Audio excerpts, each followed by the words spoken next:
celebrate Marion. We also are touched by the outpouring of love and memories by those who are not able to be here today. So, thank you. She was a complex woman, elegant and well-versed in so much. She certainly was consistent with her presentation on how to live a long, dynamic, and engaged life. My family and I are grateful that you were all able to come and embrace, affirm, and support us as we move through accepting the loss of her presence. We look forward to hearing your impressions, sentiments, experiences, stories, whatever comes to your mind. The format of this evening is that my family will start by sharing with you our perspectives. And we have now this mic. We do have a portable mic, and Tara will pass it around if you feel like just sitting, or you can be brave like me. I don't do this very well, and I'm doing it. So it's just like, okay. I'm over 60 now, I can do this. Okay, so anyway, you're welcome to come up here, or not. This is an organic process. You can raise your hand, so come over or come on up. And when we feel complete, then I would like for all of you to stay seated, as we'll do a special toast to my mom. And I won't say any more than that for now. And if you want any water, if you're thirsty, there are water bottles over there. I don't know if you need to go to the bathroom. Bathrooms are through the blue curtain over there. Big bathroom, fits more than one. And then, when we're complete, we'll have dessert and tea and coffee. And before we start, to bring ourselves here, I invite you to close your eyes. And just take a breath in through your nose, out through your mouth.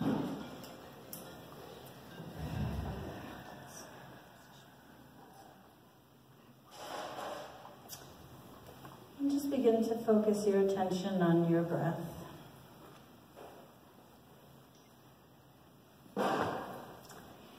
And let's channel in my mom.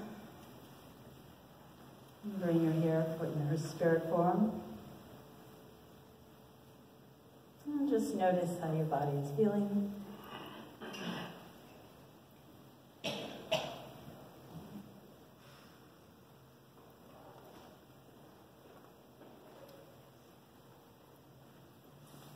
And one more breath.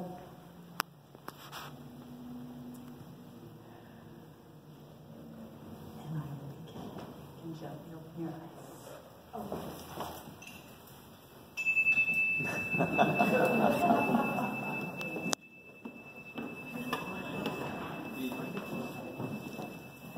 Where's the sleep? The thing.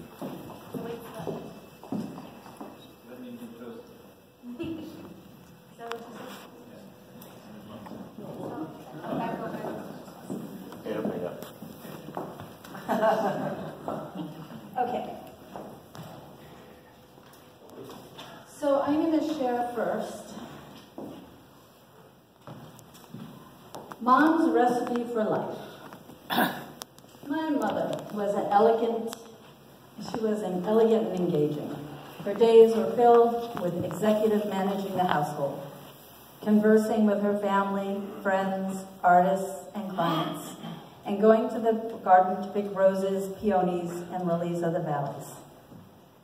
My mother, according to her birth certificate, was born in 1930.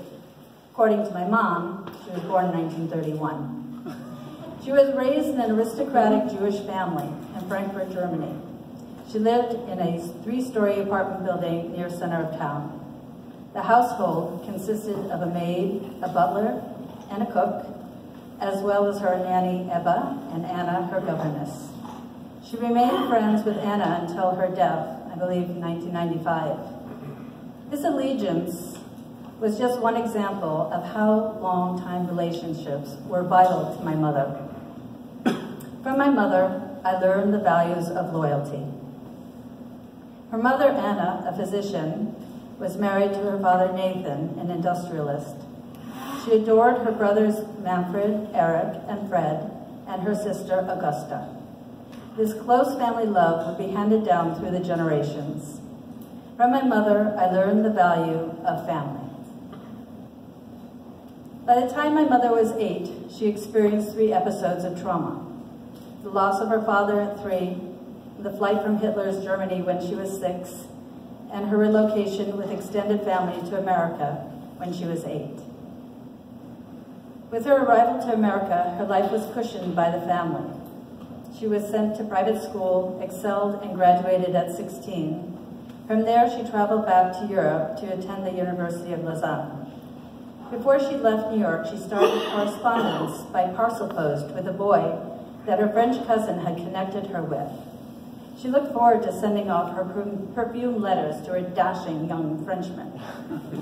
This correspondence continued while she was in Lausanne, and this culminated with a visit to his hometown, where she finally met her romantic pen pal, Robert Couturier. In that fateful meeting, the lives of 2 people was changed forever. Sparks flew, and it must have been so hot. I think we have the box.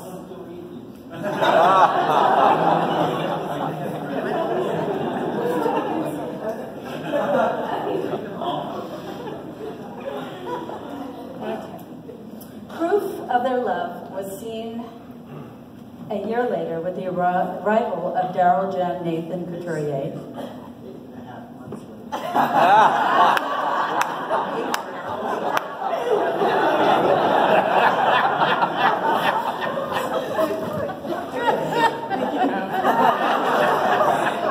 Check this out.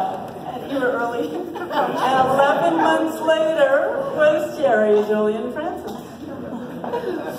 Joined 8 years later by Deliane, Jasmine, Lily.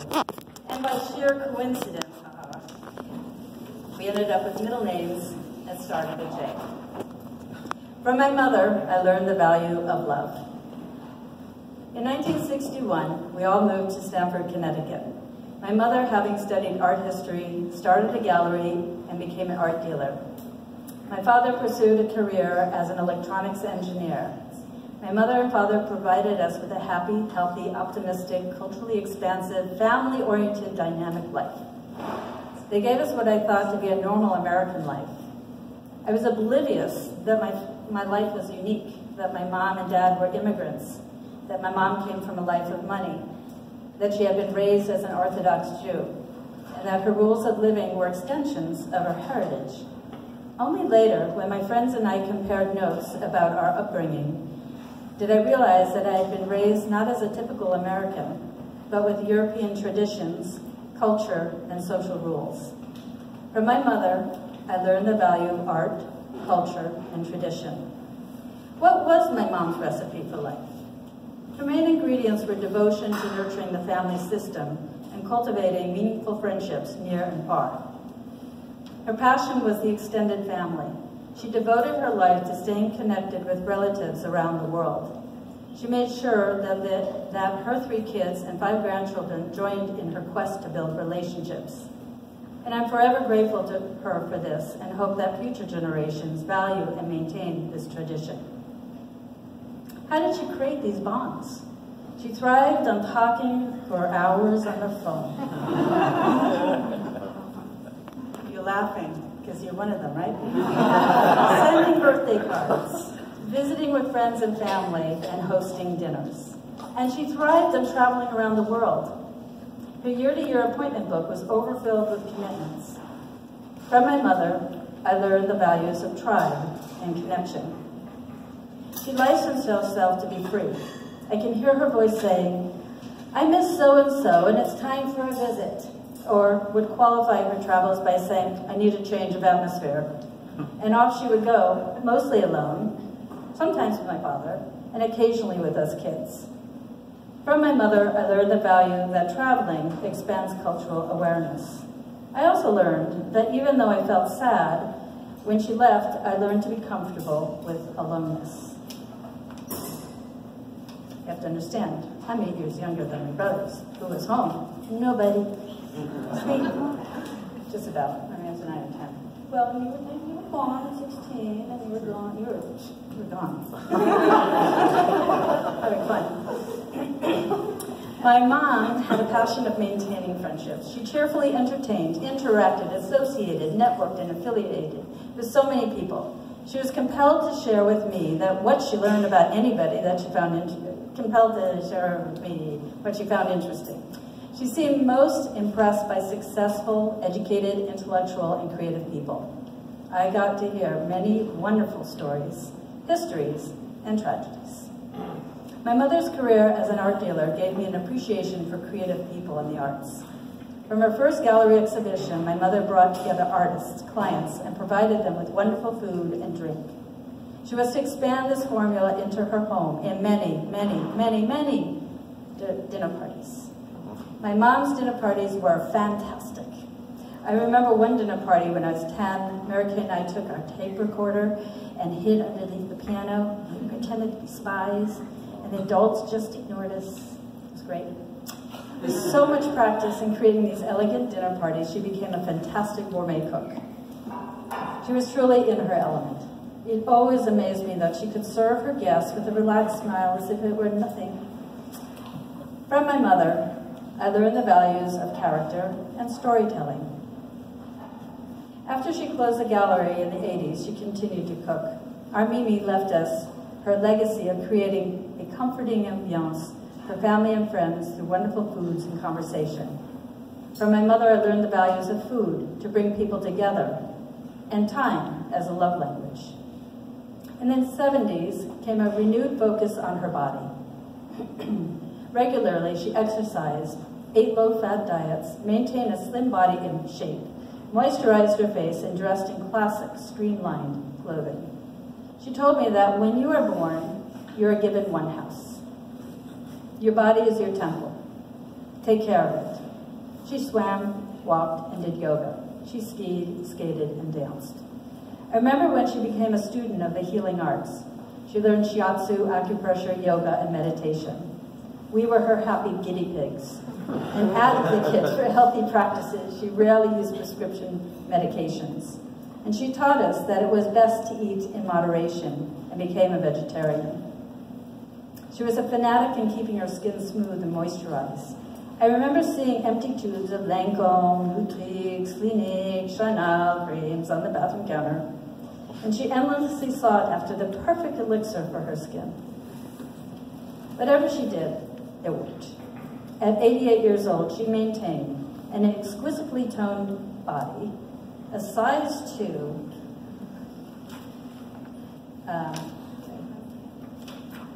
dress size, had silky smooth skin. From my mother, I learned the values of physical fitness, self-care, and touch as a love language. My mother was not defined by her peer group, as many of her friends were joining the feminist movement. She was her own person. She was assertive, strong-willed, self-reliant, and valued herself. She did not believe that it was necessary to annihilate men with feminist rhetoric. Her core value was that all people were equal. She was a woman who embodied equanimity and who embraced her femininity. From my mom, I learned the value of speaking my mind. She modeled the importance of having meaningful pastime activities. She knit beautiful adult and baby sweaters. She used paper patterns to sew dresses and skirts. She sewed on buttons and mended socks and mended holey sweaters. She was an expert in removing spots from clothes. She loved reading both nonfiction and fictional stories. She listened to informal broadcasts like Gary Null. She appreciated nature. She would never kill an ant. She appreciated having quiet time to just relax and be. From my mother, I learned the value of acts and gifts as love languages. She modeled the importance of giving to charitable organizations. Through her gallery, she created many fundraisers to support various Jewish organizations. UNICEF used a couple of her artists' work for their Christmas cards. She was recognized for all her contributions. From my mother, I learned the values of tzedakah.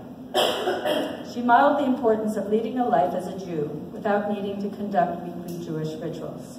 We inconsistently attended high holiday services, yet consistently participated with our relative Passover Seders. We rarely lit Shabbat candles, said prayers, or went to synagogue. I was always curious watching my grandmother read the Siddur, light candles, hold my head to giving me a blessing, and attend synagogue. My mother admitted that she had rebelled against becoming religious. She had strong opinions about organized religion. On the other hand, she wished that we all would marry Jews. She strongly believed in carrying on the lineage and our Jewish heritage forward. She just didn't see the value of religiosity. She was proud of all her grandchildren for being bar mitzvah, and she reveled in their accomplishments. From my mother, I learned the values of spiritual and cultural Judaism. I am Marion's daughter. I am her only daughter.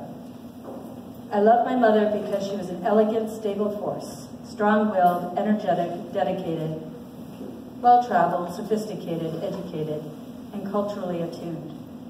She was a loving grandmother. She was a loving person. She cared tremendously about her home, one's presence, and her family. My mother taught me to believe in myself, be independent, self-sufficient, responsible, organized, patient, engaged, compassionate, observant, sensitive, and forgiving. From my mother, I learned to love unconditionally, to discern, and be committed to whatever I took on. She taught me that it was okay to make mistakes and be different. She taught me the importance of family connection. She taught me how to cook, how to be an efficient hostess, how to clean, sew, and how to take care of others. She taught me social etiquette, how to take time for myself, and that having alone time was healthy. She taught me how to be resilient when confronted with difficult situations. Basically, don't take shit from anyone. She taught me that people with hearing difficulties could tune out, pretend, or hear what they want. She gave me the gift of listening with my heart. And this is what my mother learned from me.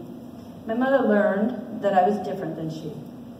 She learned that I liked to dress in hippie clothes, like when I was 17 and wore a pair of jeans. I embroidered a big sun on the back of my butt. And for a month, I wore it in France. I was the talk of the town. I wore earth shoes, Birkenstocks, and bare feet everywhere. She learned that I reacted angrily to her having strong opinions because I perceived them as hurtful to others, including towards those she loved. She learned that controlling me would cause me to distance myself from her. She learned that I was messy, didn't fold my clothes neatly, didn't iron my sheets. They ironed their sheets. Didn't put the dishes away every night or make my bed each morning. She learned that I worked long hours and that I wasn't a poor thing because of it. She kept saying, "Don't be a poor thing." I'm not a poor thing, Mom. I love my work. She learned that I was an impervious tiger to her viewpoints, especially when she criticized my friends or people who are different. She learned that my coldness, my wall, my attitude toward her would not shift very easily, and she learned that it was best to ignore me and do what she wanted to do anyway. She learned that I could share just so much with her, though I don't think she understood why. She learned that I liked to be adventurous, take risks, and do activities that were beyond what she would ever do. She learned that even though we were different in how we orchestrated our lifestyles and relationships, that I deeply appreciated her ideas, her love for people, and her recipe for life. I loved my mother. She was my protector, my guide, and my wise woman. She modeled, supported, and taught me to be me. I am forever her mink mouse. I am forever her wise owl. I love my elegant and engaging mother.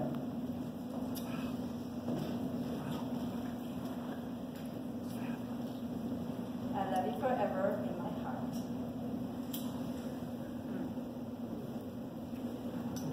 Well,